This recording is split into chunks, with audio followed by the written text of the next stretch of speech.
오늘 사도행전 14장 말씀 봅니다. 사도행전 14장.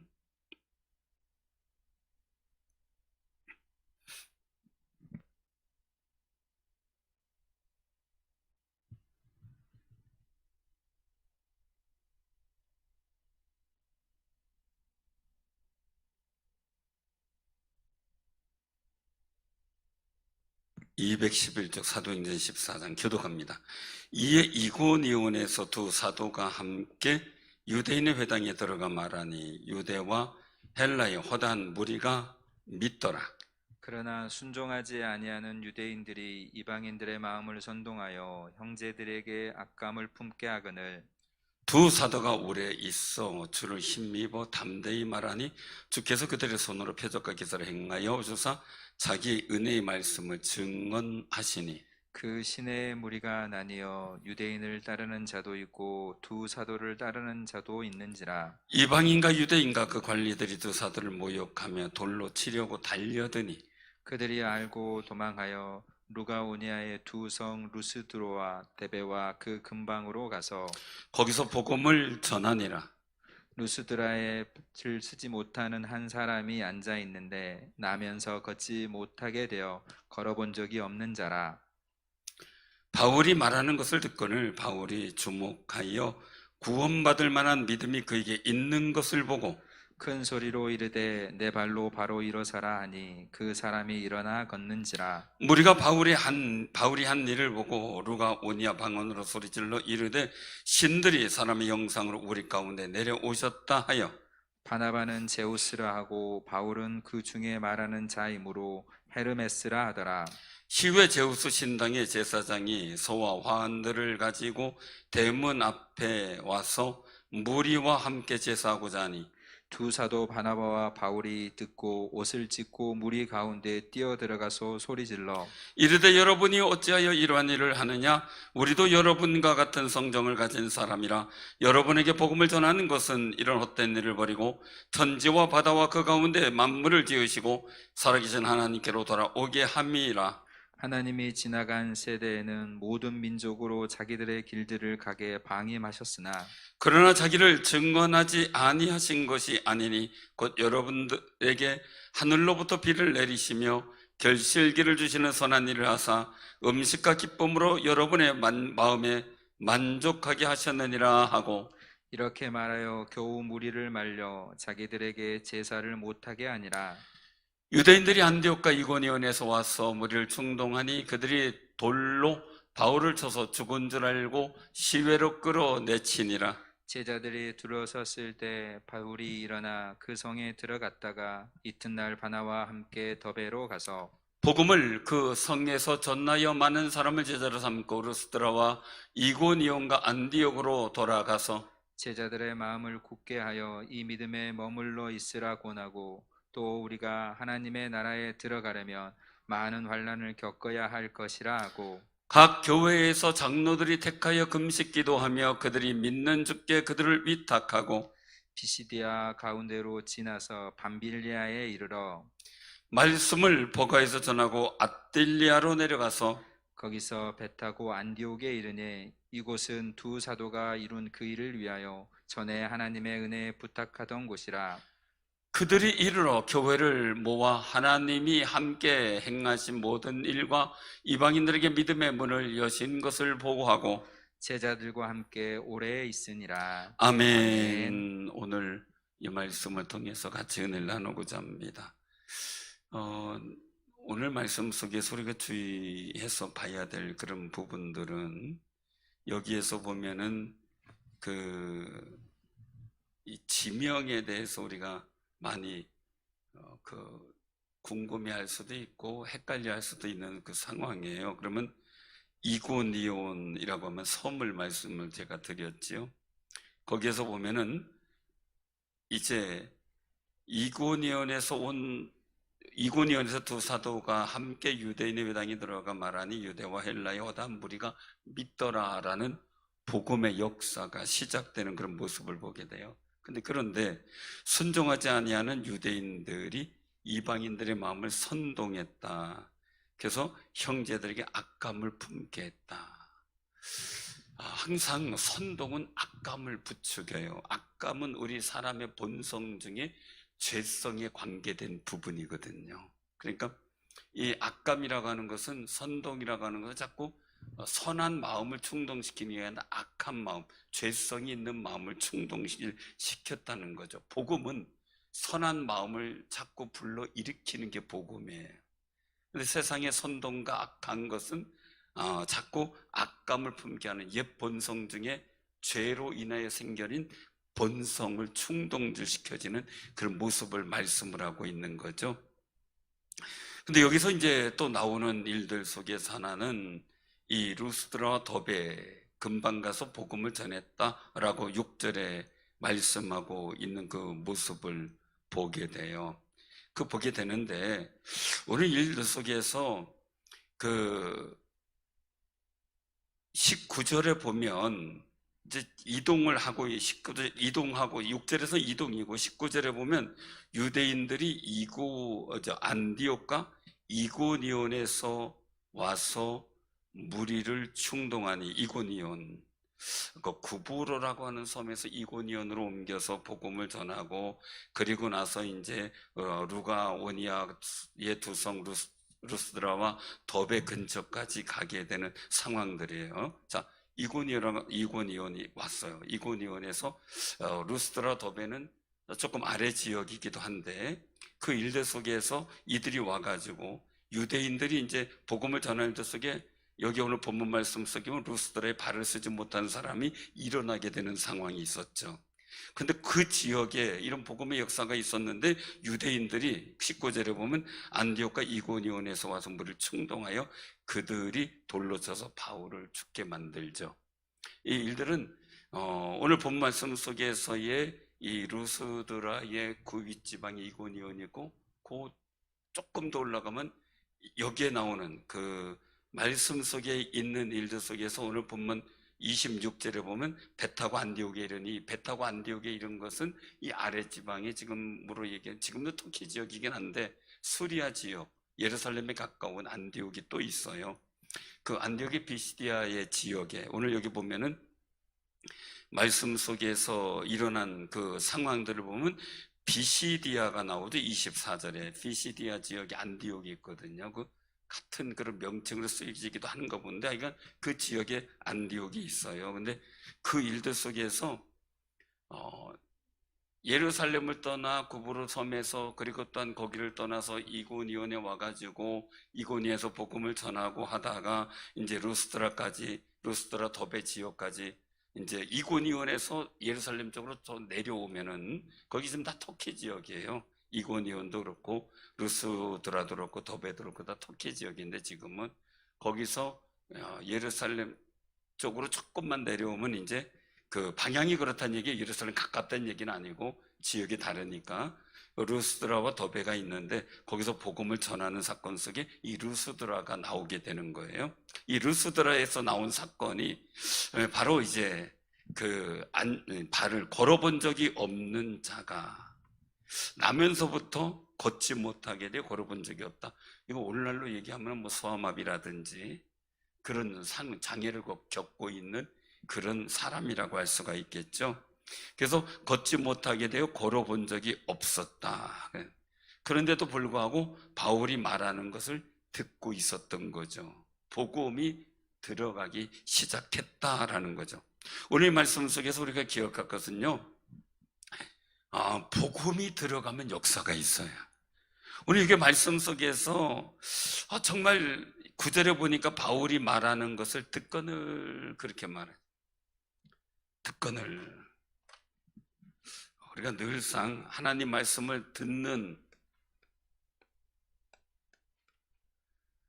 이 듣는다라는 것은 로마서 10장에도 말씀드리지만은 복음이 전파돼요. 그럼 믿음은 어디서 난다 그랬어요? 믿음은 들음에서 난다 그랬어요. 들음. 이 들음은 뭘 들어야 된다고요? 예수 그리스도에 대한 말씀이죠. 즉, 이 자체가 복음이죠. 이 자체가 복음이죠, 복음. 그래서 들음은 복음을 말하고 있어요. 복음. 자, 복음을 듣고 믿음이 생겼다라는 것이 듣건을 이거예요. 듣건을. 그러니까 이 믿음이 생겨야 돼요. 복음을 듣건을. 그런데 오늘 말씀 속에서 여기서 듣건을이라고 하는 얘기는 자리에 와서 앉아 있는 것만이 아니에요. 오늘 여기서도 그냥 자리에 와서 앉아 있는 게 듣는 게 아니에요. 들어야 되는데 자리에 앉아서 휴대폰하고 뭐 딴 거 하면 듣는 게 아니죠. 그치, 원우야? 그치? 맞지? 오케이. 맞아요. 듣는다는 얘기는 집중한다는 얘기예요. 귀에 들린다는 얘기예요. 그래서 우리가 기억할 것은요, 믿음은 들음에서 나요. 들어서 믿음이 생기면 역사가 있어요. 그래서 예수님께서도 씨 뿌리는 비유에서 말씀하시는 게 씨를 뿌려요. 근데 밭이 무슨 밭이 있어요? 길가가 있고 돌짝이 있고 그 다음에 가시덤불 밭이 있고 좋은 밭이 있고, 좋은 밭에서는 30배, 60배, 100배 열매가 맞고, 그죠? 가시덤불 밭에서는 자라나다가 가시의 기운에 막혀 믿음을 잃어버리고, 돌짝밭은 뿌리를 내리나 햇볕이 난 후에, 즉 시련이나 어려움이 있을 때죠. 시련, 물론 이 가시덤불은 유혹과 어떤 그 영적 기운을 말할 수가 있어요. 그런데 돌짝밭은 환난과 시험이죠. 거기에서 그냥 뿌리가 말라서 사라져버리는 것. 길가밭은 아예 싹이 트기도 전에 마귀가 와서 가로채버리는, 마음의 완악함 때문에 거부해버리는 그런 모습을 말씀하고 있죠. 그럼 우리는 복음의 열매가 풍성히 맺혀지는 역사가 있길 바랍니다. 그럼 오늘 루스드라에서 발을 쓰지 못하는 사람, 걷지 못해요. 이 사람이 복음을 들었어요. 뭐가 생겼어요? 복음을 잘 들으니까 믿음이 생겼어요. 믿음이 생기니까 복음이 들어가서 그를 치유하기 시작하는데, 네 발로 일어서라 하고, 네 발로 바로 일어서라 그러니까 그 사람이 뿔떡 일어나 걷게 돼요. 어떤 그 목사님이 그런 얘기를 해요. 어딜 가서 기도를 하는데, 집회를 했는데 이제 안전뱅이가 와 있다는 거죠. 안전뱅이가 와서 마음속에 저걸 고쳐야 되겠다 생각을 해가지고 아무리 나라 소리쳐도 끝도 없더라는 거죠. 그럼 어떻게 해야 돼요? 이게 아주 오래된 이야기예요. 오래된 이야기. 지금 만약에 그런 일이 벌어졌다면 아마 어떻게 뭔 난리가 벌어졌을지도 모르겠어요. 여기처럼. 근데 이분이 퍼뜩 생각이 무슨 생각이 들었냐면, 앉으라. 그리고선 부교육자들한테 다리를 잡으라 그랬대요. 다리를 잡으라고. 하나님 모르겠습니다 하고 그 다리가 아마 이제 완전히 이렇게 붙은 건 아니고 약간 이렇게 됐나 보죠. 약간 이렇게 됐으니까 자리를 잡으라고 땡기라 그랬다는 거죠. 막 땡기라고. 그 막 땡기니까 어떻게 돼요? 아프죠. 당연히 아프다고 그러겠죠. 근데 그 땡기는 찰나에 그 무릎 위에 그냥 털썩 주저앉아 버렸대. 그러니까 우두둑 하더라는 거죠. 어떻게 됐을까요? 지금 참 그 상상 못할 일이다 그래, 지금 세상에. 근데 그 사람이 우두둑 하는 순간 다리가 확 펴지더니 부러지는 줄 아는 거죠. 다 끊어지고 막. 근데 갑자기 그 속에서 그 다리가 나아서 일어섰다라는 얘기를 간증을 하더라고요. 아는 분이 그런 역사를 이야기를 해요. 그래서 보면서 야, 그분도 얘기를 하면서 그런 얘기를 하는 거예요. 요즘에 그렇게 하면 아마 난리가 날 겁니다. 난리가 날 겁니다. 여기서 두 가지 반응이 나타나요. 하나는 바나바는 제우스라고 하고 12절에 보면 또 바울은 말하는 자니까 헤르메스다 라고 얘기를 하면서 11절에 보니까 뭐래요? 신들이 사람의 형상으로 우리 가운데 내려오셨다 라고 11절에 말씀하죠. 오늘 이 반응, 그리고 그렇게 얘기하는 사람들이 제우스 신당의 제사장을 불러다가 제사를, 그들을 경배하는, 즉 신적 대우로 번제를 드리려고 하는 그런 일을 하니까 바나바와 바울이 뛰어들어가서 얘기를 하는 거죠. 어떤 거예요? 이 모든 것이 하나님이 하셨다라는 거죠. 그래서 15절에 보니까 우리 같이 한번 봉독합니다. 시작. 이르되 여러분이요 어찌하여 이러한 일을 하느냐. 우리도 여러분과 같은 성정을 가진 사람이라. 여러분에게 복음을 전하는 것은 이런 헛된 일을 버리고 천지와 바다와 그 가운데 만물을 지으시고 살아계신 하나님께로 돌아오게 함이라. 아멘. 하나님이 지나간 세월들은 모든 민족들을 다 자기 길로 가게 방임하셨다는 거죠. 그러나 이제는 아니에요. 하나님이 증언하지 않으신 것이 아니라는 거예요. 너희들은 증언하지 않은 것처럼 보이지만 아니다. 하나님이 증언하셨다. 여러분 비를 내리시고 결시기를 주시고 선한 일하사 음식과 기쁨으로 여러분들 마음에 만족하게 하셨다. 이런 역사들, 자연 모든 만물을 주관하시는 분이 하나님이시다. 그 하나님이 지금을 우리가 전하는 복음을 듣고 이제는 제어서 이런 신이 아니라 하나님만 섬기도록 돌아오게 하기 위함이다. 그러니 예수님을 통해 하나님 믿자. 이 복음을 전하기 시작을 하는 거죠. 오늘날 만약에 갑자기 안전뱅이가 탁 일어나서 걸었다면 어떻게 해야 돼요? 돌로 때려 죽여야 돼요? 아마 뉴스에 보도가 되고 대서특별해도 과거는 아닐 텐데 사실 그런 거를 많이 이렇게 얘기를 해주진 않아요.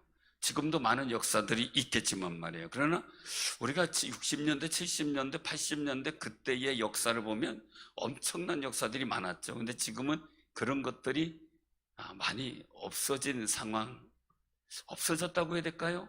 성령의 나타남을 우리가 또 간절히 삼하지 못한 것이고, 그리고 또한 그 은혜를 우리가 정말 하나님이 역사하시도록 더 간절히 바라지 못하는 모습도 우리가 다시 한번 회개의 모습으로 봐야 되겠죠. 정말 성령의 나타남의 역사가 많아지도록 기도하는 아름다운 삶이 되시길 바랍니다. 우리나라 믿음의 초창기 시대에는 얼마나 많은 복음의 역사가 많았는지 몰라요. 제가 아는 70년대, 80년대도 하나님의 성령의 역사가 말할 수 없이 풍성하게 부어주셨던 역사를 보게 돼요. 뜨겁게 사모했어요. 뜨겁게. 그때는 물론 TV나 여러 가지 재미난 것이 없었던 세대런지 몰라도 중요한 거는 옛 시대나 지금 시대는 똑같은 우리의 사람의 성정이에요. 오늘 여기서도 말씀하잖아요. 여러분과 같은 성정을 가진 사람이다. 사람의 성정은 똑같아요. 죄성도 똑같아요. 그리고 하나님께서 주신 양심도 똑같아요. 근데 뭐가 차이냐? 편해졌어요. 너무나 여유가 많아졌어요. 사모함이 덜해요, 옛날보다. 부흥회를 하다 보면 전에는 목사님들이 강사가 오면 원하는 대로 하십시오예요. 원하는 대로. 요즘엔 부흥회를 가면 목사님 최소한 9시 반 10시까지 끝내줘야 됩니다. 그래서 타임을 줘요. 아예 7시 반에 시작해서 찬양 부르고 기도하고 순서 마치고 8시에 마이크를 전달해 드릴 테니까 9시 반까지 맞춰주십시오. 이게 정해지는 타이밍이 있어요. 요즘에 강사 목사님 원하는 대로 하십시오라고 하는 데는 많이 드물어요. 많진 않아요. 근데 그곳에는 큰 역사가 있는 건 사실이에요. 그래서 시간 제한 없이 사모하는 마음으로 정말 기다리는 마음이 필요한데, 그때 하나님의 성령이 역사한데, 오늘 여기서 말씀 속에 볼 때 9절에 아까 말씀드렸던 바울이 말하는 것을 듣거늘, 이 자체가요, 듣거늘라고 하는 시간, 공간, 이 모든 것 속에서 하나님께 맡기는 것도 있다고 볼 수가 있겠고요. 중요한 것은 그 당시에 이 바울을 돌로 쳐 죽일 정도의 위기감과 적막감과, 그리고 어떤 여러 가지 그 주변의 시선이 곱지 않은 모습들도 있었다고 봐야 되거든요. 그럼에도 불구하고 그 속에서 그런 위협과 어려움이 있는 속에서도 말하는 것을 듣거늘, 듣고 믿었을 때 하나님의 역사가 나타났어요. 우리도요, 복잡하고 어려운 시대예요. 코로나다 뭐다 해가지고 복잡하고 어려운 시대에 그래도 하나님의 말씀을 듣고자 사모하는 여러분들의 열정이 그것을 이기고 이 자리에 나왔어요. 하나님께서는 그걸 귀히 보시고 그리고 또한 받아주실 줄로 믿으시길 바랍니다. 그럼 들은 말씀 우리가 믿으면서 어떻게 돼요? 오늘 말씀에 있는 것처럼 구원받을 만한 믿음, 즉 역사를 일으킬 만한 믿음이 우리에게 생겨야 되겠고, 그렇게 선포하는 말씀에 아멘 하면서, 오늘 여기서 말씀하고 있는 거죠. 10절에 보면 큰 소리로 이르되 내 발로 바로 일어서라. 그 사람이 일어나니 그냥 벌떡 일어났겠어요? 오늘날로 얘기하면 아멘 하고 일어났겠죠. 정말 믿음의 담대함을 갖고 그 말씀에 순응하고자 하는 마음이 막 생겼어요. 그것이 행동으로 표현됐어요. 그럼 우리는요, 이 복음을 듣고 믿음이 생겼어요. 복음을 듣고 믿음이 듣거느라고 믿음이 생겼어요. 그럼 들었으면 어떻게 돼요? 바로 순종이라는 행동이 필요한 거예요. 순종이라는 이 행동으로 연결될 때 하나님께서 역사하시지, 듣는 것으로 끝나고 우리가 그 말씀대로 살려고 하는 용기 있는 행동이 없다면 하나님이 역사하시겠는가라는 거예요. 자, 생각해 보세요. 오늘 여기에 있는 사람, 나면서부터 걷지 못했어요. 걷는 것이라는 게 뭔지 몰라요, 이 사람. 다른 사람이 걷는 건 알아요. 우리 손녀가 있는데 이제 뒤집기를 하더니 되짚기를 못해요. 뒤집기를 해가지고 있는데 다시 돌아놓아야 편한데 이 고개를 못 들잖아요. 힘이 들어서. 고개가 자꾸 떨어지고 그러니까 힘이 드니까 징징징 울어요. 하고 울어요. 이거 다시 뒤집는 걸 못하는 거죠. 그러니까 그냥 뒤집으려고 애를 또 쓰는 거예요. 뒤집기, 되짚기 이렇게 얘기를 하더라고요. 근데 요새 크는 거 보니까 또 뭘 보게 되냐면요, 뒤집어가지고 이제 뭔가 기려고 막 빠둥빠둥 하는데 안 겨지니까 막 속상해서 막 울어요. 또 하고 발을 움직이고 팔을 움직이고 하는데 이 돼야 말이죠. 참 그런 거 보면은 다 그런 세대 지냈잖아요, 그죠? 지금 자연스럽게 걸었잖아요. 남들처럼 뭐 기고 걷고 했잖아요. 참 그런 상황이 있는데, 우리 그 교인들 자녀 중에서는 기지 않고 걸은 사람이 있어요. 걸은 아이가 기질 않고, 이 아이는 딱 앉더니 이거 뭐라 그래요? 웨이브로다가 이동을 하더라고요. 기지를 않고 웨이브로 탁탁 치면서 쭉쭉쭉 나가더라고요. 그렇게 한 아이가 한 명 있어요. 지금 이제 고등학생이 중학생이 모르겠다. 중학생 같은데. 근데 이제 그렇게 웨이브로 걷더라고요. 대부분 보니까 기잖아요. 기고 걷고 뛰고. 딴 사람이 걸으니까 같이 걸으려고 해요. 근데 이 사람은 걸어보려고 했는데 못 걸은 거예요. 이게 나이는 모르겠어요, 그죠? 여기 보니까 나이는 몰라요. 그런데 하여간 그 기간 동안 걸어보지 못한 거예요. 자기는 걸으려고 해도 안 돼. 이제까지 안 돼요. 일어서려고도 해도 못 일어섰어요. 이제까지 수많은 시도를 했을 거예요.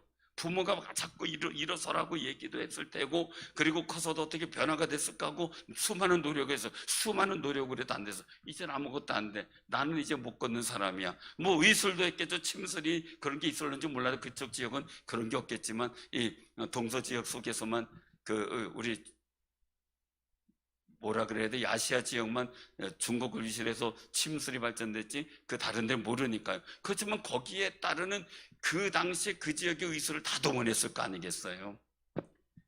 아니면 돈이 없어 포기했든지 몰라도요. 그러나 중요한 것은 걸어본 적이 없어요. 그냥 자기는 그렇게 살아야 돼요. 그렇게 사는 줄 알았어요. 그런데 복음을 들었어요. 그 복음을 듣다가요, 느닷없이요, 바울이 구원 얻을 만한 이름이 있는 것을 그에게 보고 큰 소리로, 내가 내 발로 바로 일어서라고 외칠 테니까 너 아멘하고 일어서, 이거 아니에요, 그죠?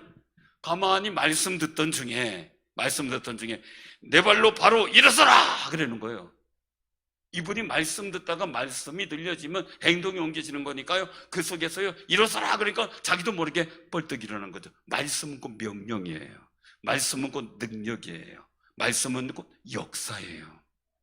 그래서 나도 모르게 이 사람은 자기는 지금까지 안 걷는다는 걸 몰랐겠죠. 못 걷는 사람이라는 것도 다 잃어버린 거죠. 하나님 말씀이 임하니까 그냥 순종한 거예요. 사랑하는 성도들 꼭 기억하시기 바랍니다. 이 사람이 만약에 나는 못 걷는 사람이야, 저 사람이 왜 나한테 일어서라 그래, 나 뭐 못 걷는 거 뻔히 알잖아, 얘기할 수 있겠고, 내가 못 걷는 줄 모르나 보지? 왜 나한테 일어서라 그러지? 이 생각을 돌리기 시작해두면 일어났을까요? 못 일어났을 거예요. 주의 말씀이면만이 아멘하고 일어서는 거죠. 주의 말씀을 듣는 데는 그 말씀대로 내게 이루어지다라고 이 마리아가 고백한 것처럼요, 정말 그 말씀이 내게 이루어지기를 소망하면서 듣는 거죠. 내 머릿속에서 계산하는 게 아니에요. 계산을 통해서는 역사가 사라져요. 역사가. 꼭 기억하시길 바랍니다.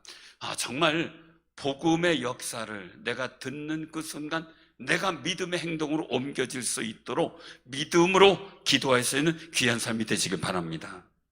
자, 이 루스드라에서 이제 못 걷는 사람이 걸었어요. 자, 그러면 역사를 일으켰는데 우리도 꼭 기억해야 돼요. 이 순종을 통해서 걸었어요. 바로 서게 돼요. 참 놀라운 일이죠. 그런데 사도 바울의 문제예요. 바울이 그들에게서 신의 형상이다 라고 해요. 신의 형상이다. 이번에 우리 그 조윤교 목사님이 소천하시고 그랬지만요, 기네스북 속에서는 세계 최고의 큰 교회로, 세계 최고로 큰 교회로 등재되어 있어요. 여의도 순복음교회가요. 그분이 다니면서 일으켰던 복음의 역사는요, 이 사도 바울이나 베드로가 했던 그 역사, 그 이상이었다고 보여져요. 그래서 그분이 가는 지역마다 그 속에서 있었던 일들은 그 말씀의 명령이 이루어지는 일들을 보게 되면 하나님께서 놀라운 역사를 일으킨 거예요.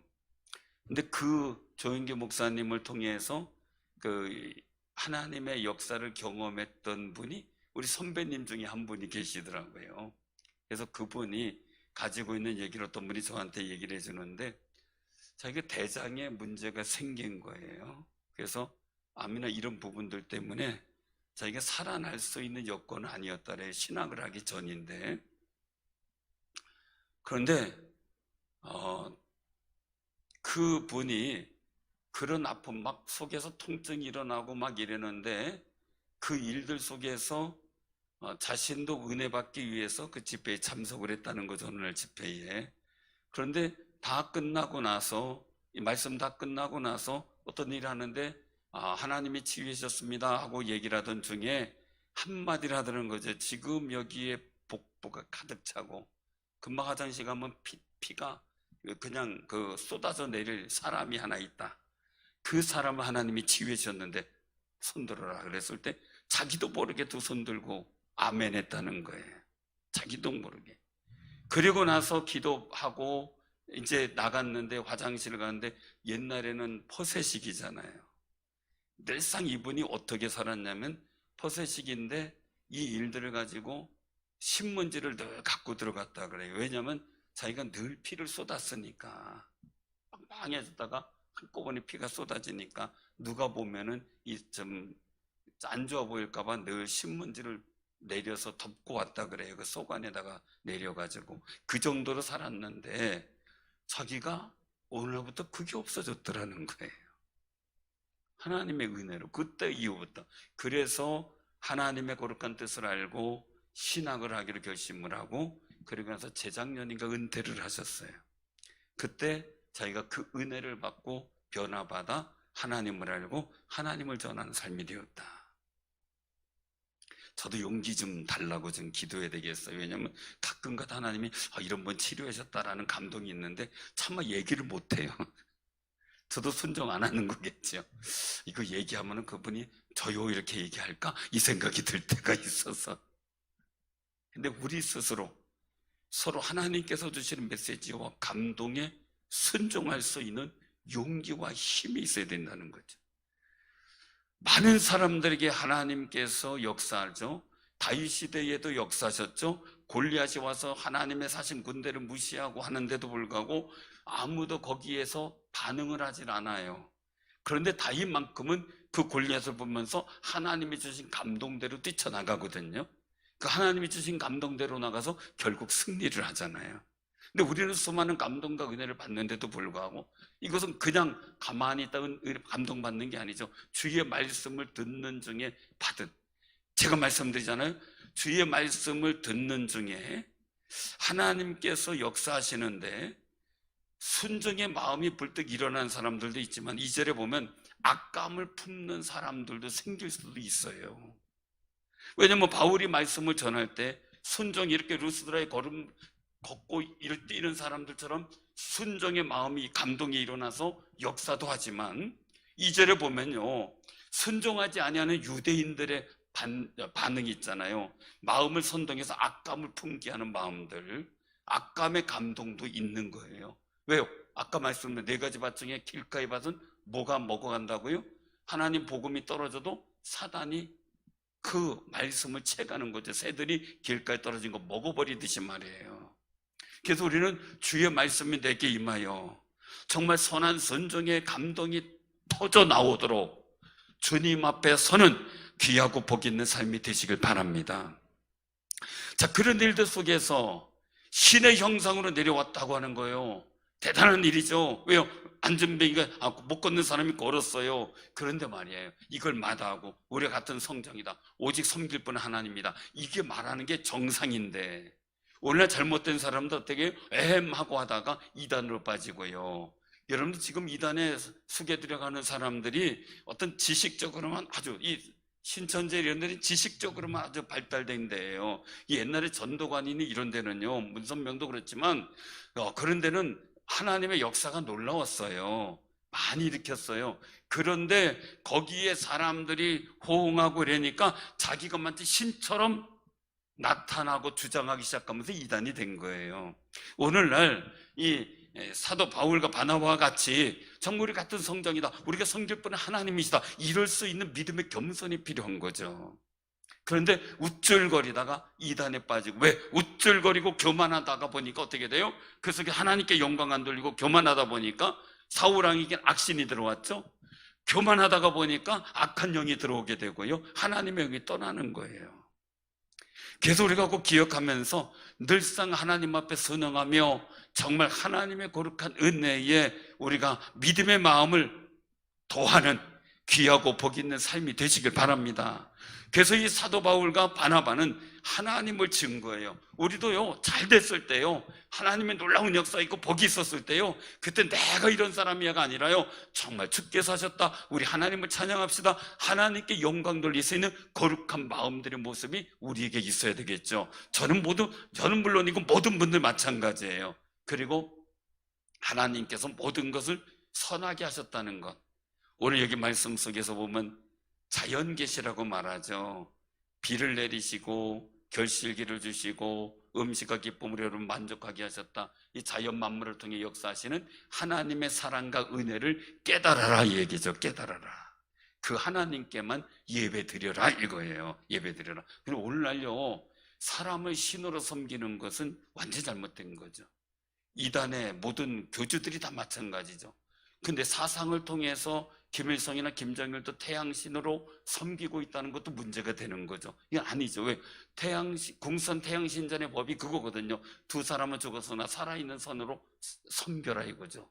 경배하라. 그게 우리가 꼭 기억하는 것은, 그래서 김일성 생일은 4월 15일을 태양절로 적히죠. 태양신일이란 이야기에 말하자면 그렇게 하고 있어요.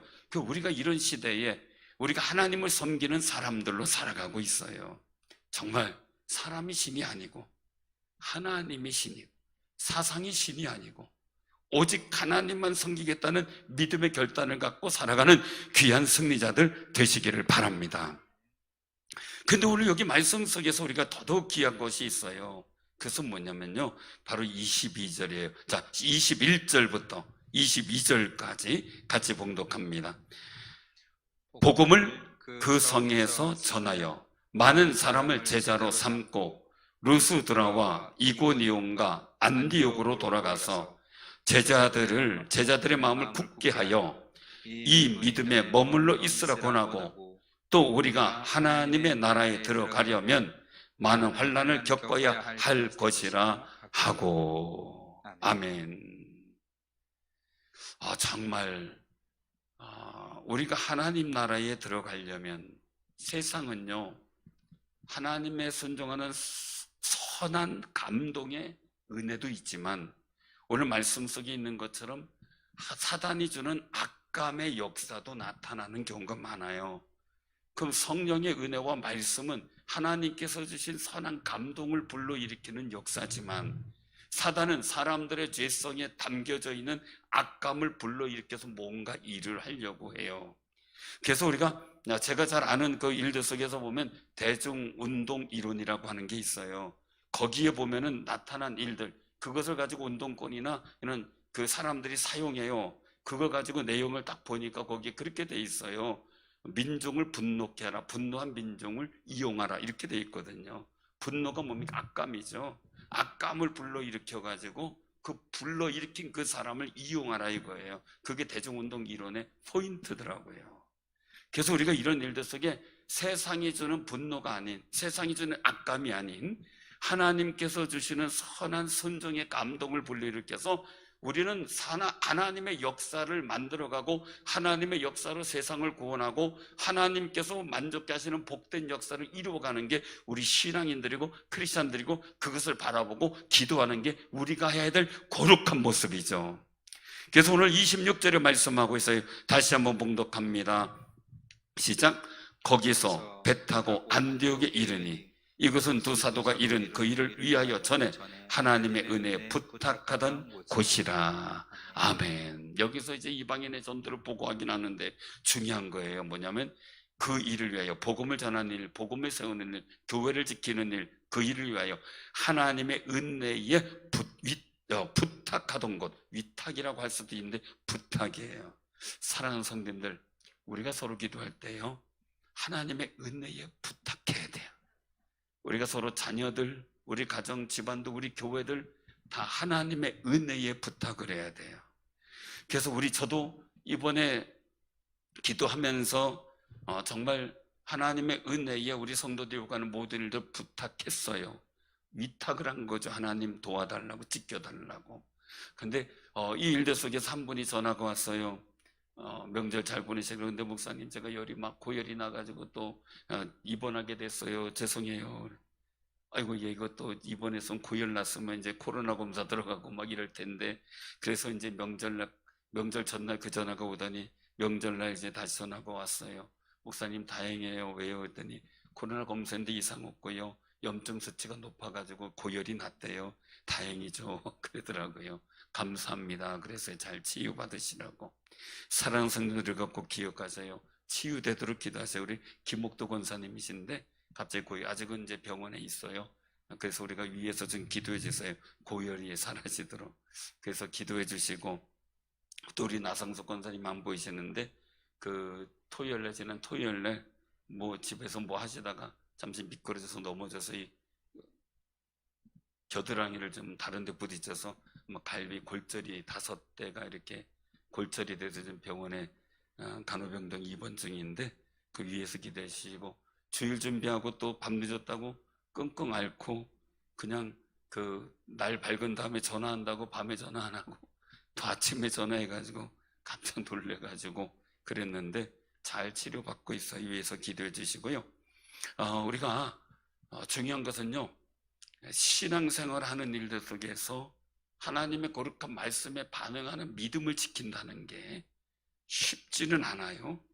그것 때문에 우리가 당하는 환난과 어려움, 우리가 당연히 겪어야 된다 생각을 하고요. 정말 교회 나와서 예배드리는 그 자체가 우리에게 얼마나 많은 복잡한 일들이 있어요.